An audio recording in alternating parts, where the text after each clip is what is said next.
بہت شکریہ چیئرمین صاحب آپ کا. چیئرمین صاحب، میں کسی بجٹ کے اوپر کوئی بات زیادہ کرنا نہیں چاہتا. مشکل حالات میں بجٹ بن رہا ہے. Criticism for the sake of criticism نہیں، لیکن میں آپ کو مے ڈے کی کال سے سٹارٹ کروں گا. شاید میں رانگ ہوں، اللہ کرے میں رانگ ہوں، لیکن میں الارم کر رہا ہوں، ہیڈز اپ کر رہا ہوں، آپ کو الرٹ کر رہا ہوں کہ جو آنے والے دنوں کے اندر کسان کے ساتھ ہونے جا رہا ہے، یا کلائمیٹ چینج سے ریلیٹڈ چیزیں ہونے جا رہی ہیں، یا پالیسی سے ریلیٹڈ چیزیں ہونے جا رہی ہیں، اس کے اوپر ہمیں ہیڈز اپ اور الارم اور الرٹ رہنا بہت ضروری ہے.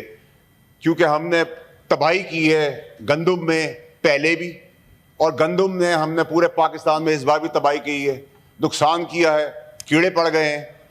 اس کو انشور کرنا بڑا ضروری ہو گیا ہے.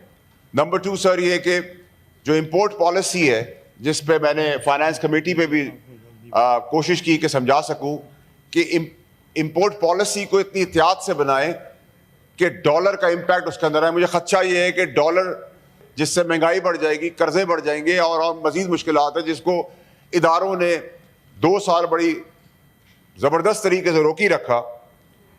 تیسری چیز سر یہ کہ آئندہ آنے والا بجٹ میں NFC کو جب تک آپ ایڈریس نہیں کریں گے، اگلے بجٹس آپ کے لیے ناممکن ہو جائیں گے. میں نے میڈ امپورٹ پالیسی، پیٹرولیم، یہ سب انٹر لنکڈ ہے، اور اس کو اسیس کرنا، اٹین کرنا اور اس کے اوپر کام کرنا بہت ضروری ہے. آج کے دن جب میں دیکھ رہا ہوں سب چیزوں کے اندر، وہاں جہاں ساری لوگ کوشش کر رہے ہیں پاکستان کو آگے بڑھانے کی، وہاں یہ 3-4 چیزیں جن کو اگین اینڈ اگین میں چیئرمین صاحب کی توسط سے ایڈریس کر رہا ہوں.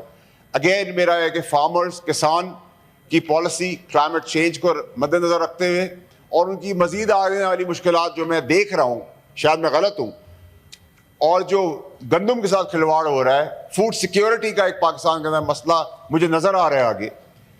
اور امپورٹ پالیسی کے اوپر بہت اگریسو سٹانس لیا جا رہا ہے. اس سٹانس کے اندر ڈالر سلائیڈ ہو سکتا ہے. NFC کا میں نے آپ کو ذکر کیا کہ اس کے اندر صوبوں کو آپ کو بٹھانا اب ضروری ہو جائے گا، کیونکہ اگلا بجٹ ناممکن ہے اس کو ایڈریس کیے بغیر. ایسٹ مینجمنٹ کے اوپر شدید تحفظات ہیں، اس کو ایڈریس کرنا بڑا ضروری ہے اس بجٹ کے اندر. پینشنرز کا بہت امپورٹنٹ ایشو ہے، اس کو بہت ڈیلیکیسی. جو ایران اور اسرائیل کی وار ہے، اس پہ میری ایک سجیشن ہے، آپ کو موفا میں ایک سپوکس پرسن بٹھانا چاہیے، جو کہ آپ کو ٹائم لگتا ہے کوئی جواب دینے میں تو وہ فوراً اس کا جواب آفیشلی وہ دیتے رہیں. مگر اس ملک کو انٹیکٹ رکھنے کے لیے 2 چیزیں بہت ضروری ہیں، اور جس کی وجہ سے ملک انٹیکٹ ہے: ایک نیوکلیئر پاور اور ایک کانسٹیٹیوشن آف پاکستان.